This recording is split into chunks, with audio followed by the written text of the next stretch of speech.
लोकसभा चुनाव का अंतिम चरण आज समाप्त हो जाएगा। आज 7वें चरण का मतदान संपन्न होने वाला है।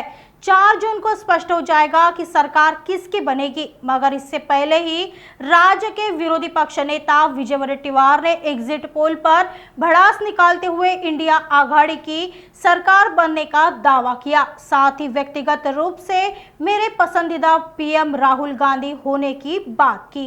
एक्झिट पोलमध्ये काही येऊ दे, तो कसाही येऊ दे, पण आम्हाला पूर्ण विश्वास आहे की इंडिया आघाडीचं सरकार देशात येणार आणि या देशातून तानाशाही प्रवृत्ती नष्ट होणार, या देशातून जुमलेबाज सरकार हद्दपार होणार आणि संपूर्ण देशामध्ये एक बदलांचे वारे जे आहेत ते फार जोरानं वाहलेत।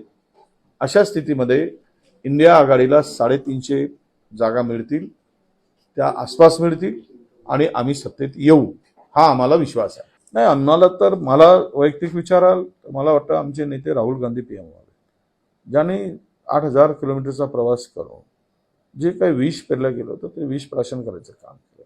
लोकांमध्ये जाऊन त्यांचे प्रश्न समजून घेतले, देश कशा पद्धतीने चाललेला आहे, देशातील जनतेचे काय हाल होत आहेत, असं ते लोकांच्या मनातील हृदयातील स्थान राहुलजींनी मिळवलं आहे। आणि या नेत्यांना देशाच्या संपूर्ण ईस्ट वेस्ट नॉर्थ साऊथ सगळ्या देशभराची संपूर्ण परिस्थितीची जाणीव त्यांना आहे आणि अशा आमचे नेते पंतप्रधान व्हावेत अशी आमची इच्छा आहे।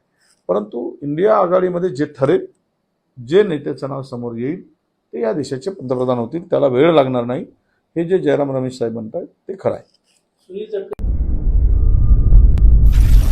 नागपुर समय, गली से दिल्ली तक।